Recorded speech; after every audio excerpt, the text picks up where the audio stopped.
Welcome back, everybody, for another deep dive. Today, we're going to be looking at The Book Thief Correct. by Markus Zusak, Okay. and we're going to be exploring the world and the themes of that great novel, Right. using excerpts that all of you have sent in from the book itself. So we are going to discover what makes this story so powerful, and I think it's more than just a wartime tale. It really grapples with some profound questions Right. about life and death and Absolutely. the power of stories. You know, it's interesting you bring up those huge themes right away, Yeah. because one of the things that I think sets The Book Thief apart is its narrator, Yeah. death. Yes. Not exactly who you expect to guide you Right. through a story. No. It's such a bold choice by Zusak. Oh, for sure. Right. Yes. And I think it makes you re-examine everything. It does. How does death perceive the world? Right. Especially a world that is consumed by war. Exactly. And he's not the Grim Reaper figure that we imagine, you know, with the sickle and the skull face. Right. He describes himself wearing a hooded black robe when it's cold, Yeah. almost like a regular person bundling up, yet he admits to being drawn to humanity, especially in moments of suffering. That's what I find so compelling. He's not detached. He's almost captivated by us. Yeah, Haunted by our capacity for both destruction and love. for sure. It makes you wonder, does observing all that pain and beauty change even death's perspective? It's a question that really kind of resonates throughout the entire novel. Yeah. But let's shift our focus a little bit to the heart of the story. Liesel Meminger, the book thief, herself. So we meet Liesel as a young girl navigating life in Nazi Germany. It's true. And her story isn't just about surviving. Right. It's about finding solace and power in the most unexpected places. Yeah. Stolen books. Stolen books, exactly. And it's fascinating how each stolen book becomes like a symbol. Representing different stages in her life. Her first one, The Gravedigger's Handbook, taken at her brother's burial, kind of marks her entry into this world of loss and resilience. I hadn't thought about it that way, how each theft is tied to such an emotional moment for her. It's not just about acquiring stories. It's about holding on to something precious. Right. In a world that's trying to take everything away. Precisely. But Liesel doesn't face this world alone. She finds herself on Himmel Street. Yes. A community as vibrant as it is vulnerable. Himmel Street is almost a character itself. It's true. Right. Well, it's a microcosm of life in wartime Germany. For sure. You have her foster parents, Hans and Rosa Hubermann, providing stability in such turbulent times. Yes, and they're such complex characters. Yeah. You know, Hans, the gentle soul who teaches Liesel to read and hides a Jewish man in their basement, is an example of this quiet rebellion defying the Nazi regime through these small acts of kindness and courage. And then there's Rosa. Yeah. The Salmon shouting, tough love mother figure. Right. You think she's all harsh edges, but then you see these moments of tenderness. Yes. That completely surprise you. Absolutely. Like when she softens for Max, the Jewish man hiding in their basement. You realize that beneath that gruff exterior is this deep well of compassion. Yes. Especially in times of crisis. Which reminds me of another important figure in Liesel's life, her best friend, Rudy Steiner. Yes. He's full of mischief. Oh, yeah. And a bit obsessed with Jesse Owens. Totally. Which leads to that unforgettable moment when he paints himself black. Oh, yes. And runs like the Olympian. That scene is so poignant because it highlights this innocence of youth clashing with the harsh realities of Nazi ideology. It makes you wonder how such prejudice could take root in a place where children still dream of athletic heroes, regardless of race. It's a reminder that even within a community under Nazi rule, there were these flickers of defiance, of individuality. And speaking of defiance, we can't forget the danger that enters their lives with Max Vandenburg. Absolutely. Max's arrival raises the stakes for everyone on Himmel Street. Oh, yeah. He's not just a symbol of the persecuted. He's a human being entrusted to their care. For sure. A constant reminder of the risks they're taking just by existing. Yeah. And it's in their basement, amidst fear and uncertainty, that we see the power of words taking on a whole new dimension. For sure. Max, unable to live openly, finds refuge in creating his own stories, painting over the pages of Mein Kampf with his own words and illustrations. It's such a powerful act of reclaiming language, transforming a symbol of hatred into a source of hope and expression.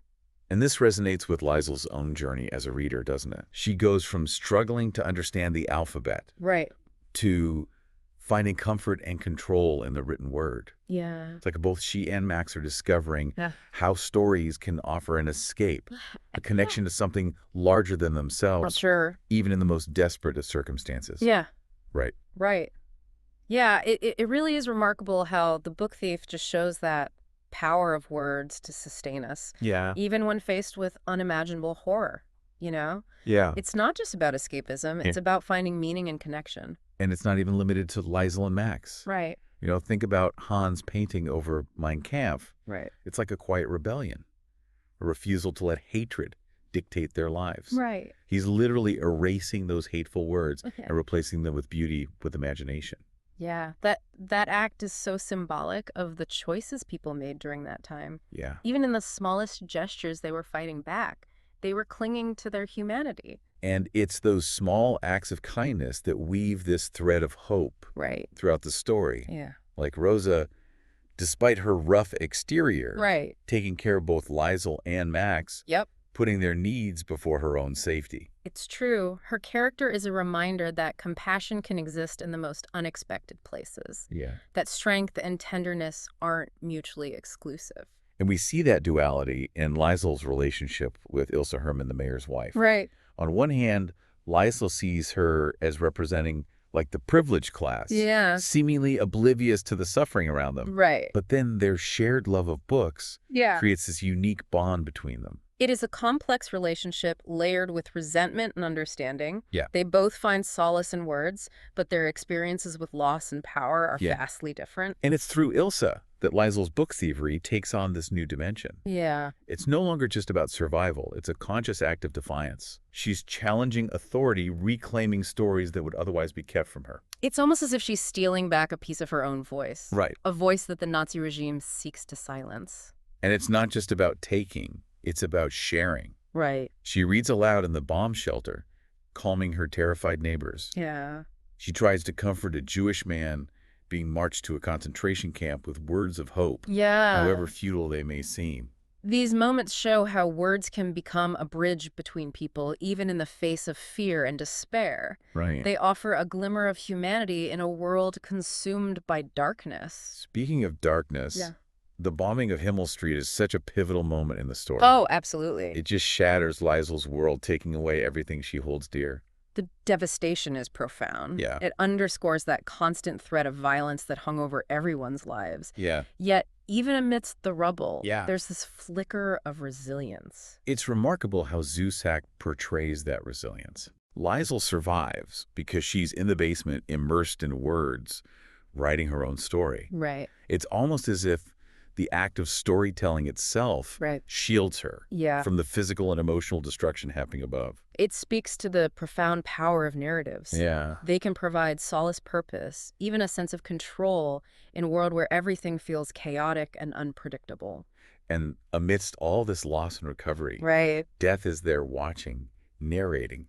I can't help but wonder how witnessing such events affects him. Does seeing humans at their worst and best, their capacity for both cruelty and compassion, change his perspective? It's a question that Zusak subtly explores throughout the novel. Death, for all his vast experience, doesn't seem immune to the emotional weight of human stories. He's drawn to Liesel to her resilience, her empathy, and ultimately her words. There's a line that struck me where Death says, "I'm haunted by humans."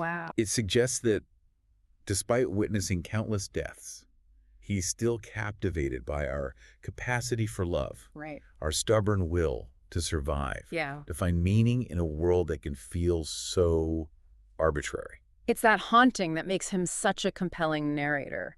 He's not just a detached observer. He's grappling with questions about life and death that we all confront. And he brings such a unique perspective to those questions, doesn't he? He does. Like when he describes distraction as his vacation.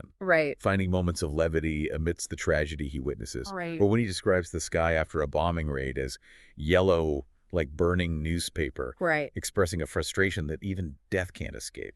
These glimpses into his thoughts reveal this complex relationship with humanity. Yeah. He's drawn to us, repulsed by us, and ultimately fascinated by our contradictions. Yeah. It's as if he's searching for meaning in our stories just as much as we are. And that brings us to one of the most haunting encounters in the book. Yeah. Liesel's face-to-face meeting with death at the plane crash site. Right. She's drawn to the wreckage wanting to help. Yeah. And there he is. Right. A figure she recognizes from her past, from her nightmares. What's striking is that she doesn't shy away. Right. She acknowledges him, accepts his presence in her life. Right. Even as she's surrounded by death and destruction. It's a moment that highlights her courage, her ability to confront the realities of life and death without being overwhelmed by them.